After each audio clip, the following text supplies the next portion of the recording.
We're now live. Okay. So good morning, everybody. I'm Nick Adams-King, and I'm the leader of Hampshire County Council and the executive member for corporate services, and welcome to my decision day.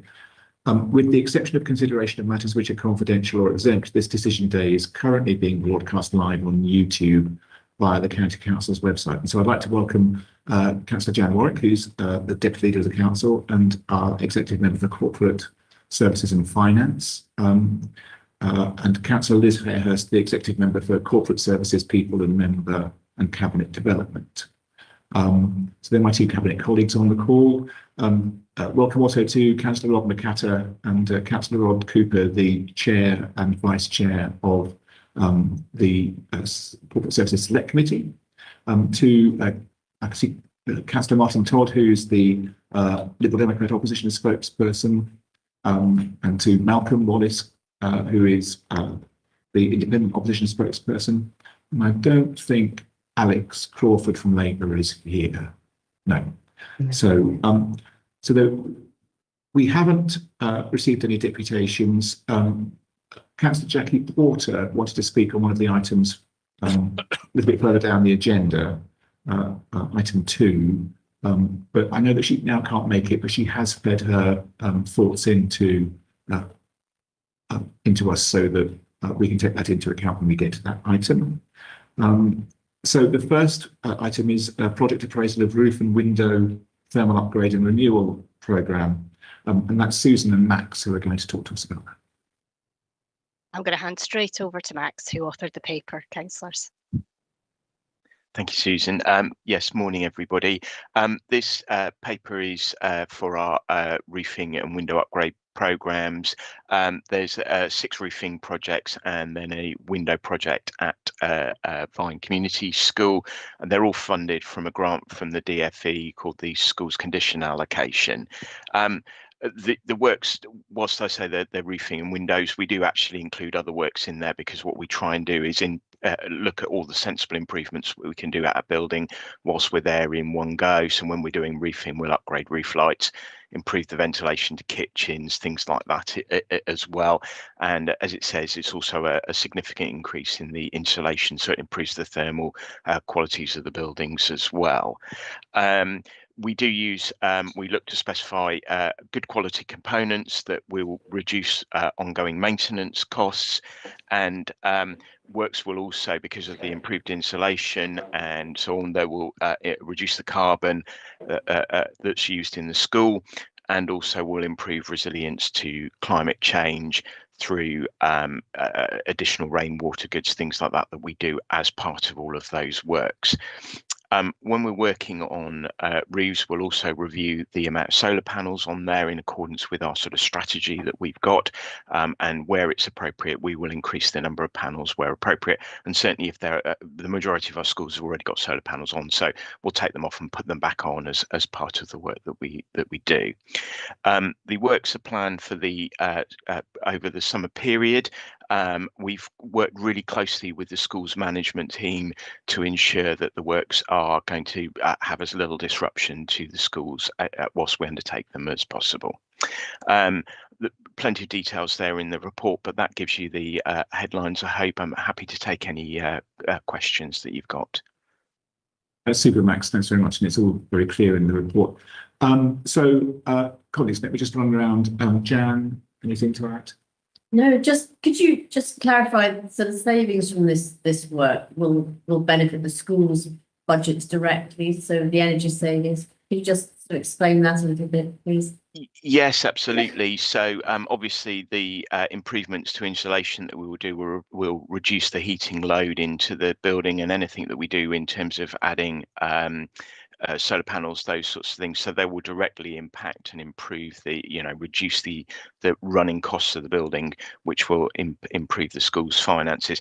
Probably quite small in the overall context of the school's budget, but yes, absolutely. Thank you. Liz? Yeah, can I just ask a question? A lot of people these days, and I don't know it can be applicable to school, are putting batteries in, and they top the batteries up overnight when it's cheap, and then run them during the day. Yeah. And I think there's something like a 20 or 30 pence difference per whatever it is, whatever you measure And I didn't know if that could be done to our schools as well. We have looked into battery storage. It would have to be, I'd have to kind of get details if you wanted from our energy team. But when it generally comes to schools, there are sort of 2 points around that. One is that the majority of the use of the energy is through the day, and actually the sort of the profile of the generation from the solar panels really quite well matches the profile of the school's use. You think that the majority of the school's energy use is quite often in the middle of the day when they're cooking meals, those sorts of things. So the profile matches really, really well.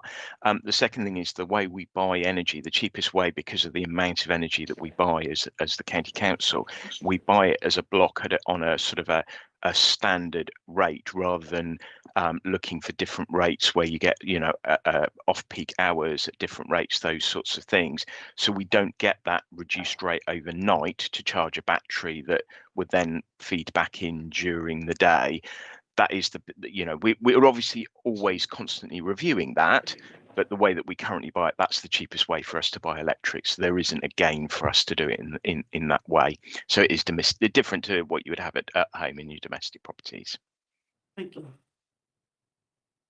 Thanks. And Rob and Rod, any comments from you?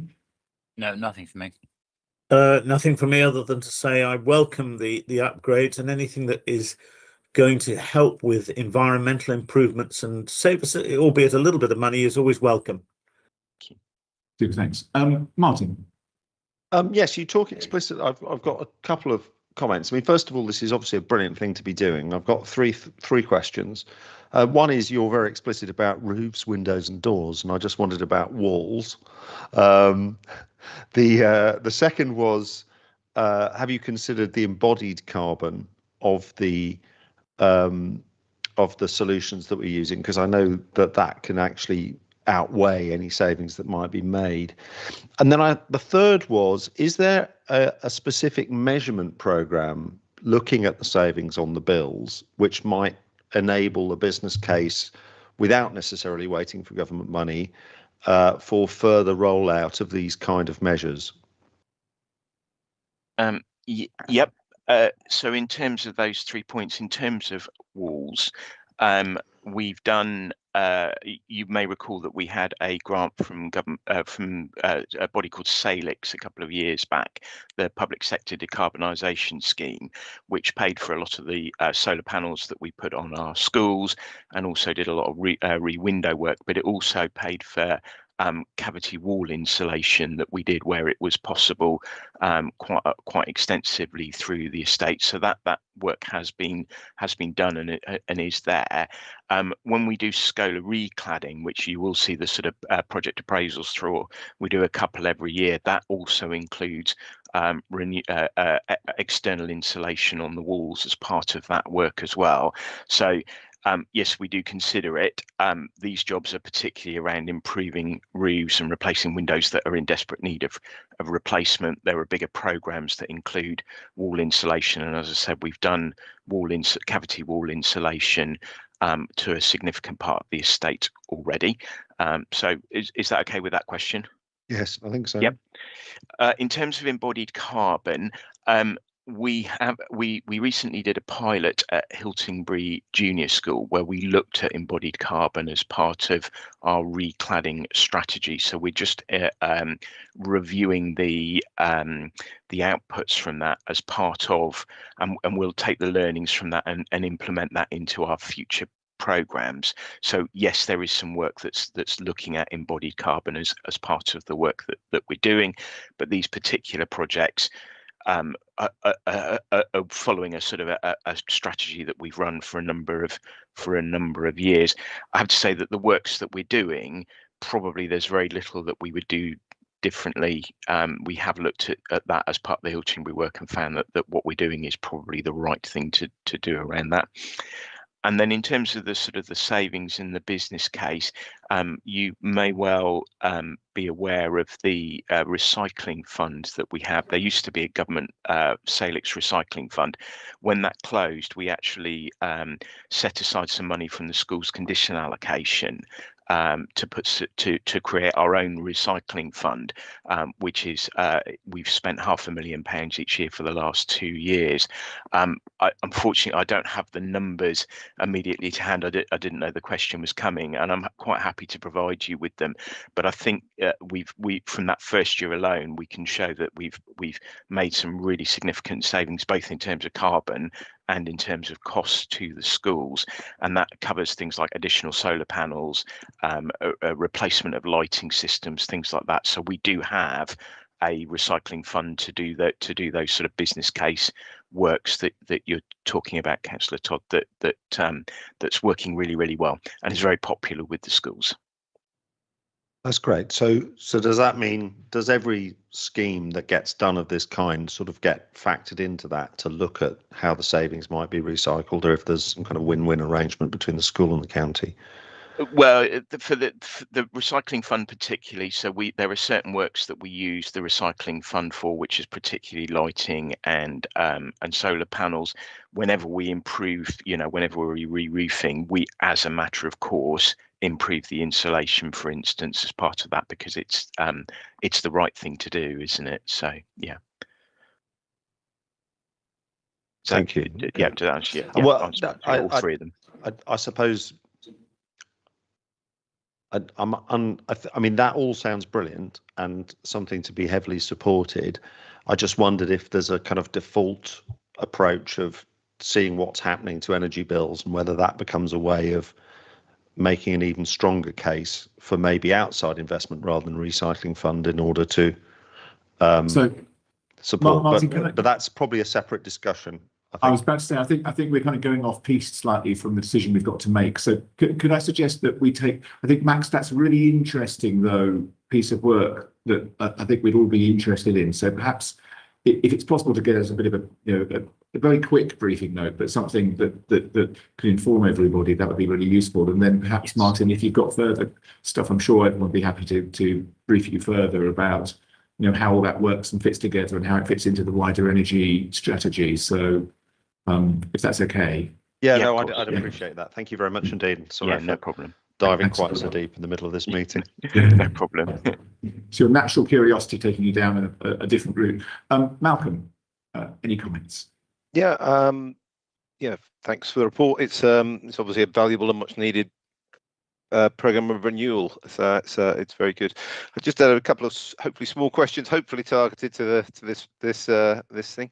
These changes. Firstly, could officers comment on whether future project appraisals will be able to include quantified carbon reduction estimates? So are we actually working out how much savings we're achieving from making these changes? And so we can understand how this contributes towards the council's decarbonisation objectives. And secondly, the report mentions reinstating existing solar PV and the option for schools to expand the capacity through the Investor Save. Do you know whether any of the schools in this programme are likely to pursue additional PV installations as part of these works? Thank you. In terms of the carbon savings, I don't know. I'd need to come back to you on that as to how and when we can put that together. I'm sure there's a way. It's not my area of expertise, so I would need to I'd need to look at that. And then in terms of there is one of the schools, I believe, that is part of that. I will need to I don't have that information immediately to hand as to which one it is that was looking to take part into that recycling scheme. I'm sorry, I'll need to come back to you on that one. I haven't got it immediately to hand. Well, perhaps we could wrap that into the briefing that Nick was talking about. It'd be really good on a standard if we were when we were making these improvements, if we could kind of quantify what the carbon saving is going forward on all of them. Yeah, thank you to do that. Yeah. Super, thanks. If there are no further comments from everybody, no, okay. So in which case, Max, thanks ever so much for that. As always, it's fascinating and everybody gets really interested in it because of the benefit that it brings, not least because it's being paid for by the government rather than our council taxpayers. The recommendations are on pages 3 and 4 in paragraphs 2 to 5. I'm very happy to support those. And well done, thanks so much. That's, you know, a really good piece of work. We've got one other item on our agenda, but this is one that has some commercial confidentiality around it. So let me just read this statement for you. I agree that the press and public be excluded from the decision date during the following item of business, as it is likely, in view of the nature of the business to be transacted or the nature of the proceedings, that if members of the public were present during this item, there would be disclosure to them of exempt information within paragraph 3 of Part 1 of Schedule 12A of the Local Government Act 1972, and further that in all the circumstances of the case, the public interest in maintaining the exemption outweighs the public interest in disclosing the information for the reasons set out in the report. So we'll stop the webcast now, and thank you for watching. If you have been, Louise will just confirm that for us. Okay.